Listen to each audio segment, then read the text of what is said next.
Question number 8. The sum of two consecutive odd numbers. Sum of two consecutive odd numbers. Consecutive मतलब एक के बाद जो next odd number आएगा is divisible by 4. 4 से divisible है. Verify this statement with help of some examples.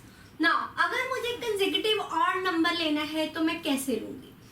अगर मान लो मेरे पास एक ऑड नंबर है x, तो अगला ऑड नंबर होगा उसमें 2 ऐड करके मिलेगा x प्लस 2. जैसे मान लो मेरे पास दो ऑड नंबर्स हैं 1, तो अगला ऑड नंबर क्या है 3, क्योंकि 1 के बाद क्या आता है 2 which is a even number, तो ऑड अगला क्या है 3. अब सम का है 1 प्लस 3 और अगला odd number 5, 12, 7 plus 9 odd number है, प्राइम नहीं है लेकिन ऑड तो है. तो ये है sum of odd number. 2 consecutive odd numbers का sum is divisible by 4. Verify this statement.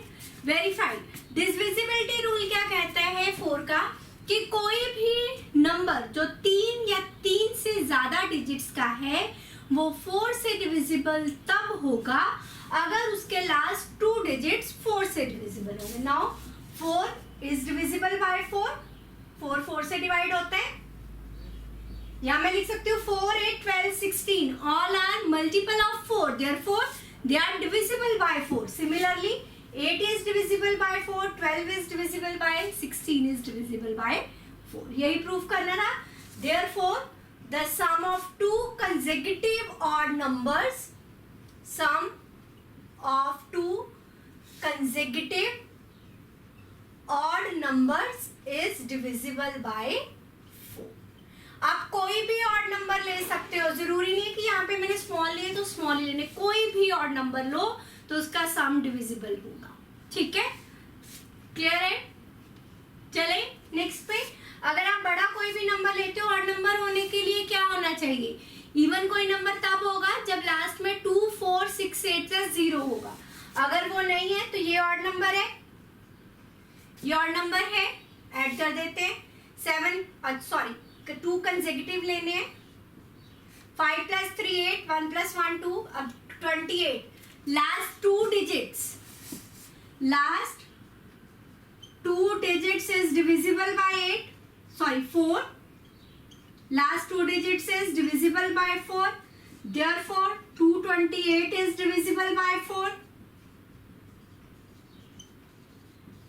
तो कोई भी 2 कंसेक्यूटिव ऑड नंबर्स लूंगी तो उनका सम 4 से डिविजिबल होगा. ये मैंने एक बड़ी एग्जांपल लेके दिखाई है, 3 डिजिट्स जिसमें रिजल्ट आए, ताकि हम डिविजिबिलिटी रूल से भी चेक कर सकें. क्लियर? तो मैंने कोई भी 2 ऑड नंबर्स लिए, कंसेक्यूटिव ऑड नंबर मतलब एक के बाद अगला ऑड नंबर वही आए. 1, 3, 3, 5, 5, 7, 7, 9, जो भी इनको ऐड करके आंसर आया सारे नंबर 4 से डिविजिबल है. तो मैंने आपको बड़ा नंबर लिया 3 डिजिट्स का. 113 के बाद अगला ऑड नंबर होगा 150. सम किया, last 2 digits is divisible by 4, 28. Therefore 228 is divisible by 4. Therefore the sum of 2 consecutive odd numbers is divisible by 4. Clear? कोई भी प्रॉब्लम हो तो यू कैन आस्क. क्लियर है सबको ये? नेक्स्ट पे मूव करें. Question number 9. 9 में क्या कहा है? In which of the following expressions prime factorization has been done. मैंने पहले भी बताया था प्राइम फैक्टर्स कौन से होते हैं. वो फैक्टर्स जिनके हम फर्दर फैक्टराइज नहीं कर सकते. प्राइम नंबर्स हो गए. प्राइम नंबर्स कौन से होते हैं? जिसके सिर्फ 2 ही फैक्टर होते हैं, 1 एंड द नंबर इटसेल्फ. तो प्राइम नंबर्स होते हैं 2, 3, 5, 7, 11, 13 सो ऑन. ये प्राइम नंबर्स हैं. अगर मैं इसमें देखूं क्वेश्चन नंबर 9 के ए पार्ट में 4 is a composite number. 24, 2 into 3 into 4. 4 is composite number. तो इसकी फैक्टराइजेशन तो प्राइम नहीं है. 56, 7 प्राइम नंबर है, 2 भी प्राइम नंबर है. 56, 7 into 2 into 2 into 2. 7 and 2 both are prime numbers. इसके दोनों प्राइम नंबर्स हैं, जो भी फैक्टर्स गिवन है, C 70 2 5 7 तीनों प्राइम नंबर्स हैं, 2 5 7 are prime numbers. Now D 54 2 3 9 is a composite number.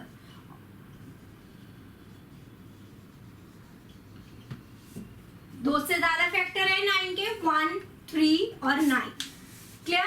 तो in which of the following expression prime factorization is done? In B and C part prime factorization has been done. Prime factorization has been done. Prime factorization वही होगी जिसमें जो भी factors होंगे वो सारे factors prime factors हो. 4 तो प्राइम नंबर नहीं है, कंपोजिट नंबर है, तो ये प्राइम फैक्टराइजेशन नहीं है.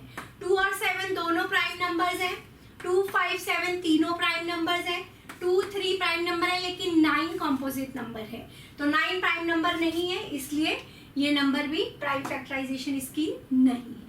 क्लियर? तो only B and C part shows prime factorization. Clear? चले नेक्स्ट पे, note it down.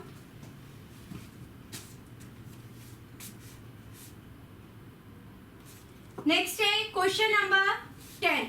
Determine if 25,110 is divisible by 45. हमने पहले पढ़ा था कि कोई भी नंबर अगर किसी बड़े नंबर से डिविजिबल है तो उसके फैक्टर्स से भी डिविजिबल होगा, है ना. लेकिन अब मुझे ये पूछा कि इस बड़े नंबर से डिविजिबल है, ये मैं कैसे चेक करूंगी कि इससे डिविजिबल है या नहीं है. Question number 10. Number given is 2510 is divisible by 45. मुझे चेक करनी है 45 से डिविजिबिलिटी. 45 के अगर मैं फैक्टर्स लिखूं, देखो 1 into 45 3 से भी डिविजिबल होगा, देन 5 से डिविजिबल होगा, उसके बाद 9 से ही डिविजिबल होगा. 9 5s are 45 जो ऑलरेडी फैक्टर है. क्लियर? नाउ 1 क्या है? 1 और 45 नंबर इटसेल्फ और 1 सबके फैक्टर होते हैं, लेकिन मुझे 45 से तो पूछा है, तो मैं कैसे चेक करूंगी? 3 और 15 इसके फैक्टर हैं. अगर मैं चेक करूं कि ये नंबर 3 से भी डिविजिबल है, 15 से भी, तब भी वो 45 से होगा, है ना. 1 से तो हर एक नंबर डिविजिबल होगा ही, 45 से मैं पूछा है तो डिविजिबिलिटी चेक करनी पड़ेगी. अगर मुझे इनमें से कोई दो फैक्टर्स ऐसे मिल जाएं जो को प्राइम है, कोई भी दो नंबर्स को प्राइम कब होते हैं? कोई भी दो नंबर्स को प्राइम तब होते हैं अगर उन दोनों नंबर्स में सिर्फ एक ही कॉमन फैक्टर हो, वो हो 1. अगर मैं देखूं 1 और 45 के तो फैक्टर्स में 1 है, ये दोनों फैक्टर्स तो यहाँ पे छोड़ देते हैं क्योंकि ये तो हर एक का फैक्टर होता है. 3 और 15 क्या ये नंबर को प्राइम है? अगर मैं 15 के फर्दर फैक्टर्स करूं, 3 का फैक्टर तो आ गया 1 into 3, 15 के आ गया 1 into 15, 3 5s are 15, तो 1 भी है और 3 भी है, तो ये को प्राइम नहीं है. अगर मैं 5 के फैक्टर्स चेक करूं 1 into 5, 9 के फैक्टर चेक करूं 1 into 9, 3 3s are 9, तो इन दोनों में कॉमन फैक्टर सिर्फ एक ही है 1. इट मीन्स 5 और 9 दोनों नंबर्स क्या है? को प्राइम.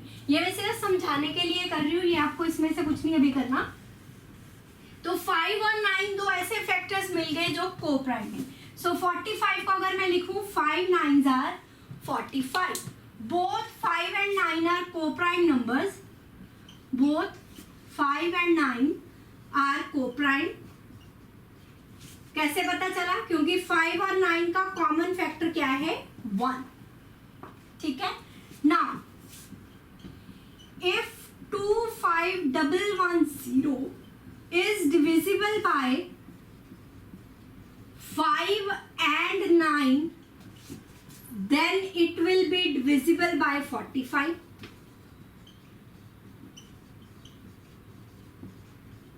अगर मुझे कहा होगा कि कोई नंबर किसी दो फैक्टर से डिविजिबल है, वो उनके प्रोडक्ट से डिविजिबल सिर्फ तब होगा अगर वो दोनों फैक्टर्स को प्राइम फैक्टर्स होंगे. क्या कह रही हूं मैं? अगर मुझे गिवन है कि कोई नंबर 2 और 3 से डिविजिबल है, ठीक है। तो 2 और 3 का प्रोडक्ट 6, वो 6 से डिविजिबल क्यों होगा? क्योंकि वो 2 भी प्राइम नंबर है और 3 भी प्राइम नंबर है। तो उन दोनों, ये दोनों नंबर आपस में क्या है? को प्राइम, मीनिंग में 1 के अलावा कोई भी कॉमन फैक्टर नहीं है। तो अगर दो नंबर्स को प्राइम है और किसी नंबर को डिवाइड कर रहे हैं तो इन दो नंबर्स का प्रोडक्ट भी उस नंबर को डिवाइड करेगा। क्लियर? क्या कहा मैंने?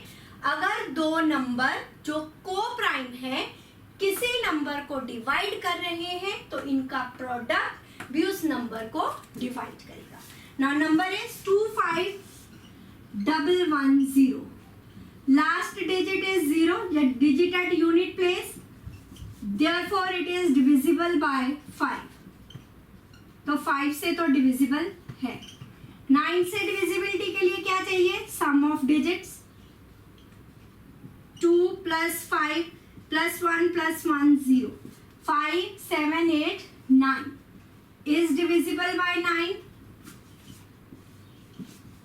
Therefore 25110 is divisible by 9.